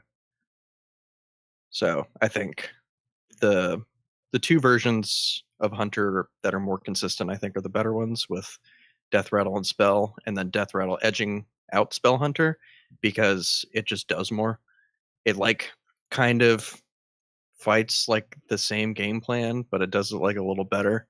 It exerts a lot more pressure and has better opening draws, whereas I think Secret Hunter is a lot more high variance. What do you think, Bot? I've been playing a decent amount of Spell Hunter lately. I think the deck's quite powerful, but um, feels like it has a better shot against the aggressive decks than Death Rattle Hunter on average. But Yeah, Death I Rattle's think power level is way higher. yeah, I think being able to run like Spellstone to grab back board and then like Explosive Trap and stuff helps a lot. Pretty much everybody I talked to at HCT Philadelphia who brought Secret Hunter told me like this deck looks great on paper. I should not have brought it. It's not very good. Because they would just have games where they just have like 3 secrets in their hand and they just don't do anything. They just don't get to play Hearthstone. Whereas if you're playing Spell Hunter, like that's what you want to do. Like you don't need the minion pressure. Like you want these reactive secrets to bridge you to your late game. Whereas aggro Secret Hunter needs to get on the board quickly. So yeah, those are my 2 cents on the Hunter archetypes. Yeah, Okay, going so- from two late game powerhouse cards to 3 is, I think, pretty strong for Spell Hunter, and one of them, like the legendary weapon Rockdalar, being one of the lower of the power level ones, like adding Zul'jin as another powerful effect that's almost as powerful as Deathstalker Rexar, I think gave Spell Hunter enough legs. And yes, you can still play Zul'jin in the Death Rattle Hunter decks, but yeah, I think you could realistically play either of those. I haven't seen a ton of Secret Hunter, so I can't really speak to that effect, but it definitely doesn't sound quite as powerful as the other 2 decks going forward. So, I'm not disagreeing with any of those opinions. I do think those are the common opinions. And I think that is fine for the last 4 months that these cards are in standard because I think all those hunter archetypes are pretty targetable. I think they're all able to be zoned in on in a way that you can make informed deck building decisions and actually play cards that matter and interact. And if those are the decks, those are the hunter decks that are going to see a lot of play. I want to be doing 2 things: Psychic Screaming and Killing from 30. And that's why I think Priest is actually the biggest winner of this nerf. I think Priest is by far the biggest beneficiary, because Hunter was already on top. But Priest loves Psychic Screaming all these decks that play a lot of minions, that have Death Rattle effects. It loves playing against all these decks that play a bunch of secrets when you don't have any minions. And it loves killing people from 30. Or playing cloning galleries. Or interfiring you and you're dead now. Or anything. And I think that there are a lot of Priest archetypes that benefited in a really, really major way from the reduction of being out-armored, the reduction of being endlessly threatened, the reduction of being Shutterwalked or Kingsbaned. Priest was already having multiple people hit number 1 legend with various combo builds, and I'd be really surprised if we didn't see a lot more of it on the ladder, especially to beat Hunter. Yeah, I think Psychic Scream, having access to Psychic Scream is going to be super important. But you know what other deck also doesn't play minions for secrets to be relevant and doesn't really care about what life total you're at and kills you in one turn? Timeout! The one that plays Timeout. Yeah, OTK I've been Paladin. playing that. That It's deck really feels good. gross. It's really, It feels really so good. gross. Yeah, because the things that kept it in check are gone now. Yeah. Yeah. It's and that deck is also targetable, I think, but it feels like it's gonna be. You remember how It feels so much like 2014 Freeze Mage to me. you remember how Aviana and Kun the Forgotten King were both legal and standard together for 3 months and was secretly really powerful, but then Aviana rotated? Feels like that. Or feels like Anyfin Paladin, which was the best deck in standard that nobody knew about for 3 months. Yeah. I think a lot of these lame duck combo decks are being left alone by Blizzard because they know they'll keep the game interesting, kind of, for a while, and then they'll be gone in April. So, I do agree that combo's good for the game, but I also agree that OTK Paladin's in a really good spot. So I would agree to you with some extent that Priest likes some of these nerfs, but I would be very cautious to play it too much in the first couple days at least, because I do expect Odd Rogue and Zulok to rise in popularity quite a bit, and Priest does not like to see those decks. Those decks beat up on Priest quite a bit. So maybe that means that Priest is targetable, which is good, but uh, if I'm seeing a lot of Zoo and a lot of Odd Rogue, I'm definitely not playing any Priest because Which that matchup sucks. Even with Mass Hysteria, that matchup is atrocious.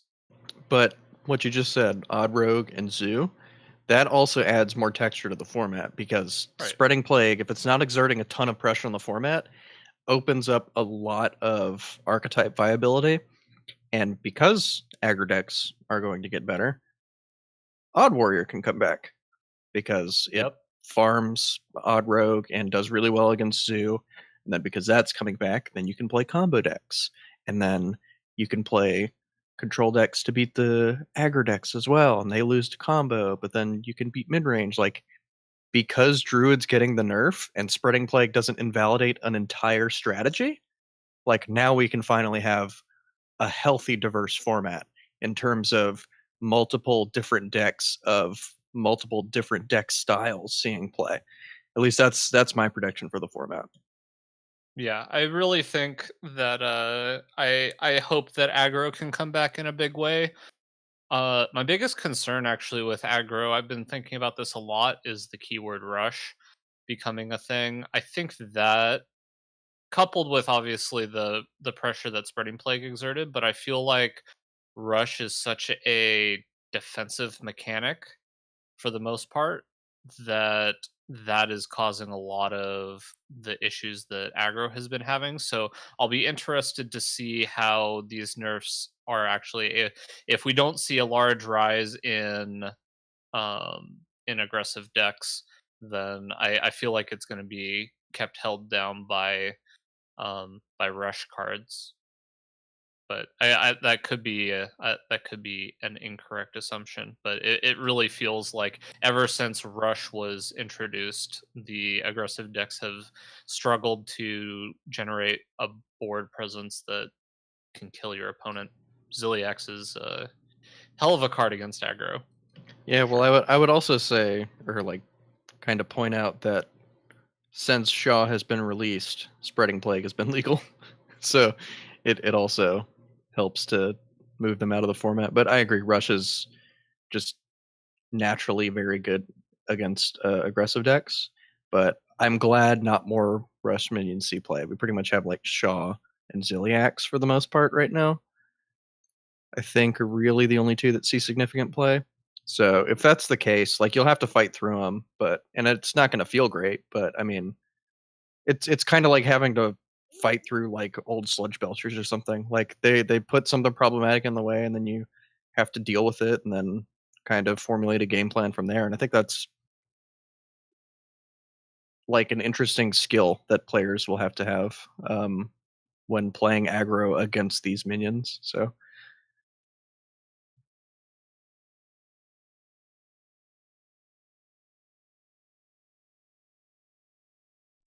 I'm looking up Rush cards. I think you're right. I never made for that a connection. while, That's like, interesting. You also have to think that Hunter, Rexar is kind of a rush card. Not exactly, but there's a lot of times you're trying to get rush cards out of Rexar, as well as the 1-3 was seeing a fairly significant amount of play. And I'm blanking on the name. Scalehide. Scalehide. Yeah, Scalehide was Because seeing of some play. Voltaic Burst and Thunderhead a little bit. I think you can say Springpaw is seeing significant play, but that's brand new. But it's really good. We might see Scaleworm coming back if Warrior's seeing play. There's Worgen Amani and there's Warbear. Darius Crowley and any Dr. Boom mechs. But Amani Warbear. I like that card a lot. Is a card I think that it's very good. I think is quite good. Kind of a sleeper card from the set. Yep.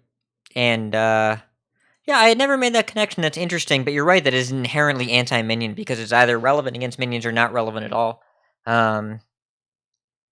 It's interesting. I really hope that aggro is relevant because if aggro isn't relevant, I've got two words for you that I'm unhappy to have to say, and those are Cube Warlock.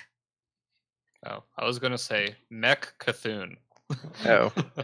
Yeah, so one of Q-Block's least favorite decks of all time to play against is you queue up against a rogue and Baku triggers, and then you go bottom right. I'm not winning Right. this one. But so I hope Odd Rogue sees a lot of play, and I do believe that was being held in check by Druid in many ways. So I hope that Odd Rogue will feast upon the hunters. And if that's the case, it will actually be keeping a lot of decks in check. Because if Odd Rogue doesn't happen, then Q Block will, and I don't want to play against that again. I really don't. And it's a good deck. Like, it won HCT Philly. Yeah, it's a lot easier to beat though now than it used to be, because now players like the Q Block decks are far more reliant on the weapon, as opposed to like in the past you could kind of lean back on the possessed lackeys, but a lot of the time that's a lot slower than you'd like to be. So if you're running weapon removal and you draw it in the matchup, it gives you a significantly better chance than it used to. So I'd be okay with Q Block coming back to an extent, but I don't think it'll be that much of a problem. I think it'll still just be like a fringe player that checks greediness well.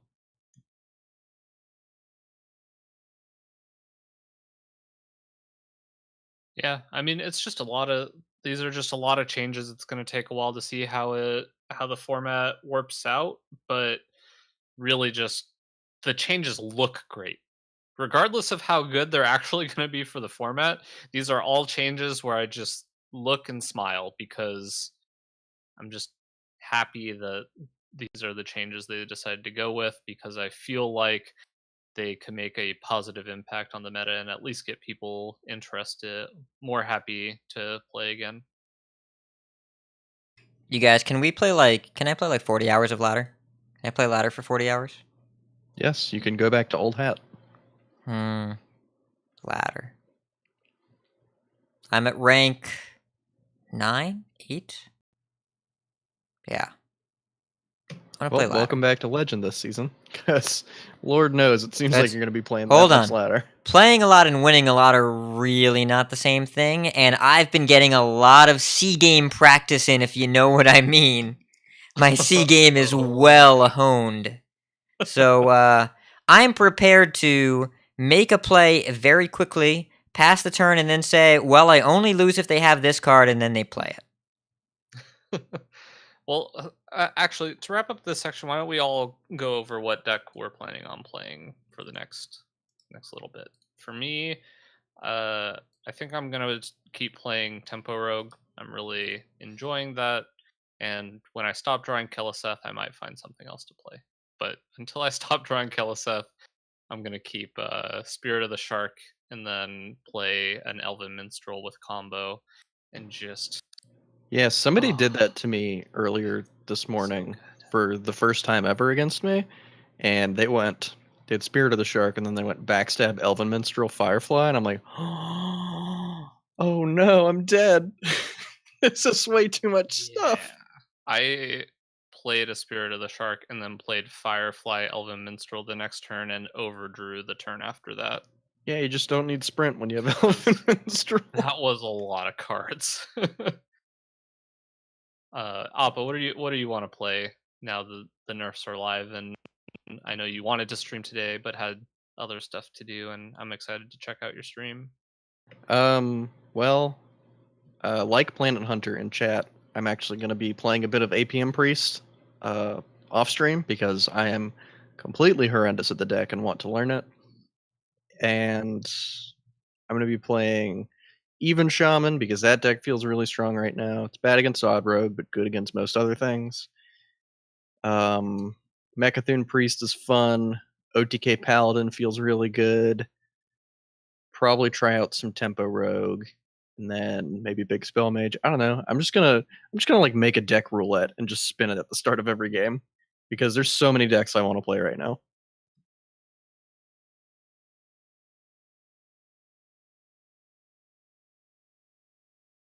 Hat. What are we gonna play, Hat? So what are you excited to queue up? So Cream Puff posted this list while we were talking.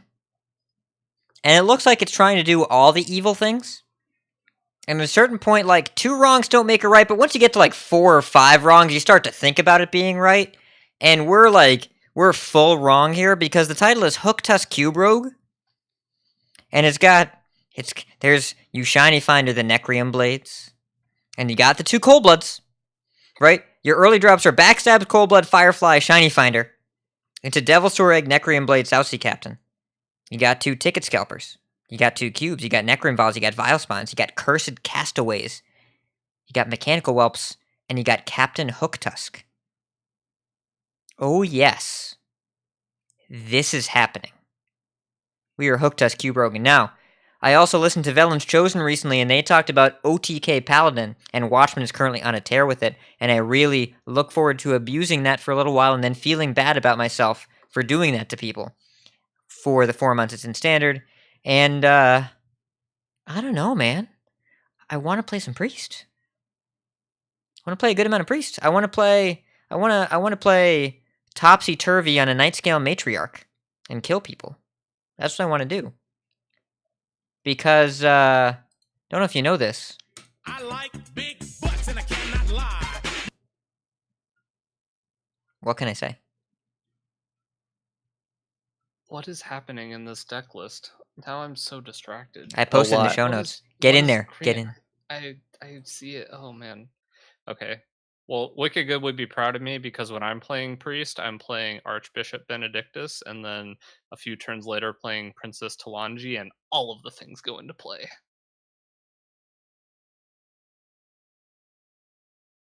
It's not good. Don't play it. but you should play it because it's kind of sweet. It's not good, but it's sweet. So don't and also play it. Yeah. I played a Talanji and 6 minions went into play, and then my opponent twisting nethered or something, and I was sad. But it was still fun. One Man, of those things was a Deathwing. I I would have died. I if it really didn't wanted to keep finish. playing Banana Buffoon with Violet Teacher, but that was a Druid deck that relied heavily on the cards that got nerfed, because I really enjoyed playing Sea Giants and Violet Teacher with Banana Buffoon, but I think they're... So there is a deck that I've been playing on EU with Banana Buffoon in it that has felt quite good and has not been touched by the nerfs at all. And that is Divine Spirit Interfire Priest. And that plays is it Grave Shambler? The big 7/8 that gets cheaper, the big Arcane Giant for Priest with Taunt. That one is good. You play that in like Witchwood Grizzlies and Resurrects, and you just get to play like this really grindy value game sometimes, and then sometimes you're also just Divine Spirit Priest and you just kill them. And it's a lot of fun. I've been liking that a lot. And it also plays Banana Buffoon, so it's got to be great. Ba ba ba ba banana. Okay, I'm down. Convince me. All right, I'll send you a code after this. Send me all the codes. All of them. Give me the codes. I want a Hearthstone. I want to play Hearthstone. Well, that's going to do it for the explanations. Before we go into the outro, and I know what you're thinking. You're thinking, How long can this go on? 4 sets in 3 weeks of the 5th is the answer. It's been answered. But before we hit the outro, we had one question last week that we wanted to read. We talked about it in our bonus episode. We actually, it's to Jared from last week. And if you haven't heard last week's episode, what are you doing? Go listen to it right now. And also, we got a question from a listener, Pie Master. His name is Ian Taylor. The question is, top-level poker players have long understood, accepted, and even embraced the role of luck in poker. Not only does correctly weighing options in the face of unknown and unpredictable outcomes contribute significantly to the skill needed to play the game well, but also the fact that weaker players can sometimes win due to luck is considered not only a positive thing, but vital to the health of the game. Hearthstone players, on the other hand, have been much slower to embrace this in the whole. In my interaction with serious Hearthstone players, there is still a perception that randomness detracts from skill, and there seem to be constant complaints about the role that luck plays in the outcome of games. Well, as far as I know anyway, that Jared has not been involved with Hearthstone specifically. Is this an issue he has encountered in other esports, and what approach has he taken to get players over that mental hurdle? P.S. I am the author of The Poker Mindset, which covered many of the same topics as the mental game of poker at around the same time, so I'm delighted to see you show up in one of my favorite non-poker podcasts 10 years later. So Ian, thank you so much for writing in. Really appreciate it. We didn't read your question last week, but we emailed Jared, and he has an answer for you. We, the three of us, also answered this question in our bonus episode, which is going live after this episode airs. But to give Jared's answer, we want to make sure that we didn't miss out in the main show. The answer is, very cool, I know his book well. To this question, yes, I've definitely seen an overall resistance to the role that luck plays in games outside of poker, but that isn't exclusive to esports. Athletes take a similar stance towards randomness, especially golfers where the luck factor is quite large compared with most other sports. My advice to them is to not only frame the idea of randomness or luck within the game, but to look at it in the context of life. People born in modern societies to largely healthy, stable, and safe environments often overlook the luck that they were born in places like that. For example, getting them to see, accept, and embrace randomness in life, I found is to be the easiest way to get them to start to embrace it within the game. Then you can get them to understand the concept of edge and advantage in the game, and my guess is that within Hearthstone, players tend to not be as precise in knowing what makes them a better player and where their edge is. Getting them to define that edge and perhaps even understand an opponent's skills or their edge can also be a way to get them to understand where luck plays a part, since it's the third factor of what determines the outcome. Great question. So thanks to Jared for yet another mind-blowing, amazing answer. Thanks to Ian for writing in and being yet another poker author that likes our show. Big props. And now it is time for... I haven't put music behind it yet, but this is going to be our new outro because Sarah Night Chain Gang, I'm afraid you've been retired. Your time is up. We're going full Nas Dormu. So, big thanks, first of all, to Jared Tendler for last week's episode. Holy crap, that was good. I've gone back and re-listened, and that guy is smart, and we were there, so big props to Jared. Also, thanks to Stefan L. for letting us use his cover. Check him out on his channel, link in our show notes. Big thanks to Wicked Good for deck analysis, Hearthstone for Decklist, Liquipedia for tournament info, and Hearthstone tournaments on YouTube for tournament VODs. The show notes for this week's episode are on our website, CoinConcede.com. You can support our show at patreon.com/CoinConcede. Join us every week live by following us on Twitch at twitch.tv/CoinConcedepodcast. Join our community chats in our Discord at discord.coinconcede.com. Right into our email at coinconcede@gmail.com. Follow us on Twitter at CoinConcede. If you like some CC swag, heading over to our shop at shop.coinconcede.com. New shop at Dad Legend. Big thanks to our producers, Viriatus Tacos, Ryan, and Donald. And we have some Coin Concede. We're starting with Botticus. So I would like to coin concede to Smiley Chris. Just had a coaching session with her. It was a lot of fun. And she was extremely flexible in being able to fit in our session right before she goes on vacation. And I appreciate that I messaged her after basically her availability. She had said when her availability is, and I did not message her until after that. So I appreciate her being flexible and being able to fit that in, as well as I'd like to coin concede to Hat for pointing out some really basic things that I should have tried with my mic setup, and seems to have fixed it by just suggesting basic stuff I should have thought of. So thank you for helping with that, because my mic has not disconnected during the show, and that is good. Thank you for not disconnecting your mic during the show. That actually makes my life easier. And I'm glad that we were able to fix it by turning it off and turning it on again. Hey, that didn't fix it, but that was a good suggestion. Fixing it was just replace the cable that is very obvious. That is probably why it's disconnecting. It's only obvious after we fixed it. Anyways, glad it worked. It's better for both of us. I'd like to coin concede to Steven Sensei and Schwal for Arena Sensei, the podcast. Pretty cool. They're smart guys. Go listen to them. It's definitely an underserved area of the community because Arena is a thing, and people don't really get it all that well. And by people, I mean mostly me, but also just a lot of people. It's not a super widely played format, so their teachings are going to be really relevant. Wicked Goods off curve this morning really articulated well a lot of the things that I was thinking about the format, and gives a great about the nerfs, and gives a great perspective on what it's like from a development ops perspective. Big coin concedes to Velen's Chosen. Their episode in OTK Paladin kept me company during work today and was actually really informative. And big coin concedes to Eternal because they made a card. It's a 6-mana 6/6 called, I'm going to paste the name in the chat here. It's a card with a name Justa, and the card's title is Regular Jotun. And it's Justa Regular Jotun.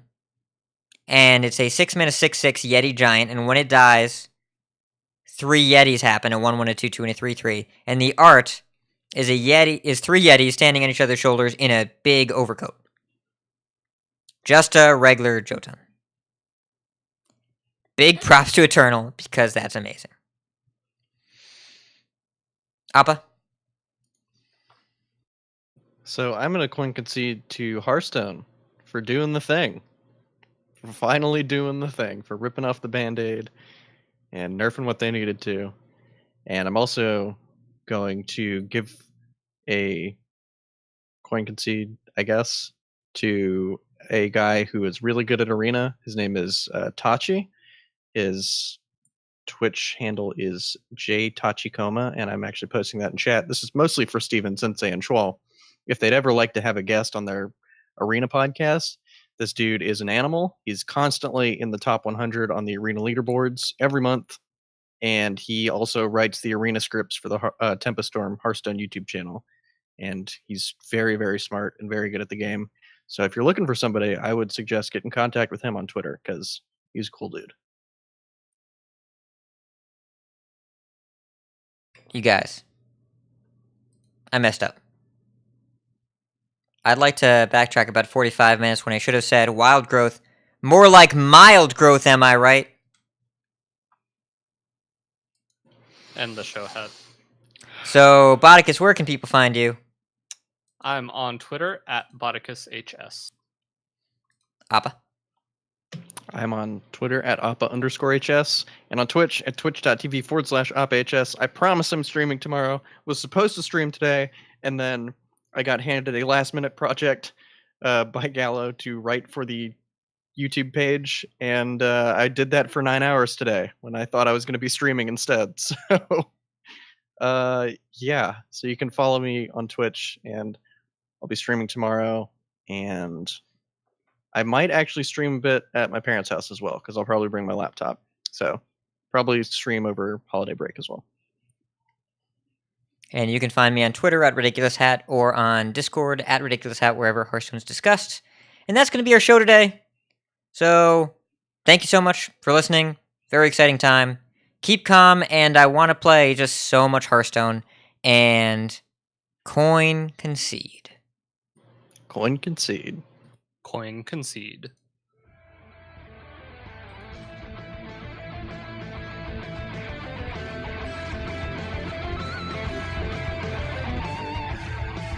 Take cold comfort in your victory. You win. I can rest now. You win. For now. Now, your victory proves nothing. The day is yours. I choose death. You have triumphed. This time. This hunt